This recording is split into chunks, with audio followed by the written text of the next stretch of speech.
Sigma Méditerranée à Carcassonne, une société leader dans le domaine des services et des conseils en informatique pour les professionnels. Créée en 1991 par Pascal Chavernac, géomètre de formation, cet autodidacte a le déclic. Il est persuadé à l'époque que l'avenir passe par l'informatique.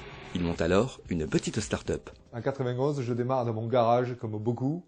Et au bout de quelques mois, effectivement, j'ai la chance de pouvoir m'implanter dans un petit bureau qui va devenir très vite très petit, parce que 50 mètres carrés, et quelques années plus tard, on fait construire ce bâtiment de plus de 500 mètres carrés, qui nous permet d'accueillir aujourd'hui une trentaine de collaborateurs.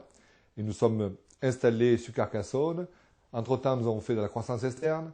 Nous avons investi sur Narbonne en achetant une autre société à bac informatique spécialisée dans le développement, qui nous permet d'avoir un spectre de solutions qui est très large. Et ensuite, petit à petit, en faisant diverses croissances externes, nous avons pu croître et amener véritablement ce service de capacité avec de la technologie, de la réactivité, de la proximité qui nous permet aujourd'hui d'être incontournable dans la région. Particularité de Sigma Méditerranée, des innovations souvent distinguées par des prix et des dépôts de brevets internationaux. Regardez par exemple cette station de lavage de voitures. Elle est équipée de caméras de surveillance, jusque-là rien que de très normal, sauf qu'avec ces caméras, les techniciens peuvent opérer à distance en cas de mauvais fonctionnement des appareils. Autre innovation, Mobispam, un système de contrôle des appels entrants sur mobile. Il ne s'agit pas de bloquer, mais de filtrer intelligemment ces appels grâce à un système biométrique. Enfin, Allobox TV, un système d'appel sur téléviseur surtout destiné à la population des seniors avec un usage sécurisé et simplifié. Ce système, avec sa webcam qui détecte les mouvements, peut s'appliquer également pour alerter les secours en cas de chute et pour des consultations de télémédecine. La recherche et le développement, c'est la partie d'Abraham. Ancien prof de maths, il a décidé de reprendre ses études. Il devient alors ingénieur système réseau et télécommunications. Sa méthode au sein de la société, innovation et pragmatisme. L'innovation, quelque part, c'est pas compliqué. Des idées, tout le monde peut en avoir. Ensuite, ce qu'il faut, c'est être capable de s'accorder avec la vie d'une entreprise, son coût, ses moyens, ses budgets, et de pouvoir aller au bout d'un projet. Donc là, quand on travaille pour des énormes sociétés qui ont plusieurs centaines de millions d'euros alloués à la recherche et développement, c'est pas tellement un problème.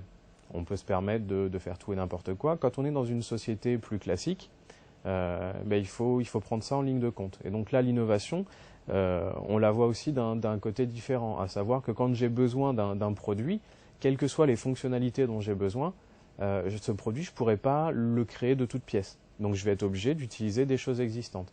Et c'est là où on développe un esprit d'analyse, d'innovation, d'inventivité. Parmi les forces vives de la société Patrice, technicien informatique, DUT, génie électrique et informatique industrielle. Son objectif est double en cas de problème. D'abord, la réactivité.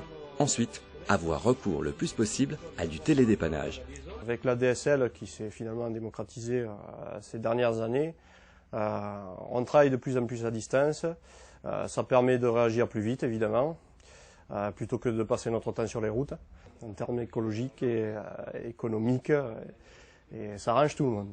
Donc nous bougeons finalement de moins en moins, à part évidemment que ça touche évidemment une panne Internet. Donc là, on ne peut plus intervenir à distance puisque le client est coupé du reste du monde. Donc là, on est bien obligé d'intervenir sur place. Mais à part ça, effectivement, on travaille énormément à distance. Technique, vous avez dit technique, voici le responsable technique. Philippe possède une licence en mécanique et automatisme industriel.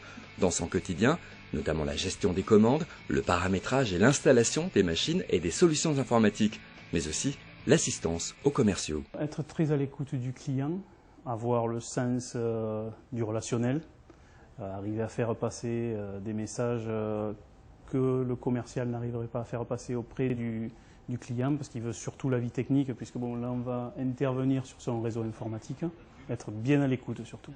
Donc il faut tout le temps être avant les autres, essayer d'innover, et pour ça bon, on a la direction qui se porte garante de ce principe-là. Et en termes d'innovation, même si la société a déjà été distinguée en la matière, la télémédecine occupe une part importante dans le développement de Sigma Méditerranée, la technologie dans sa dimension sociétale au service des personnes, une démarche qui anime cette société au quotidien.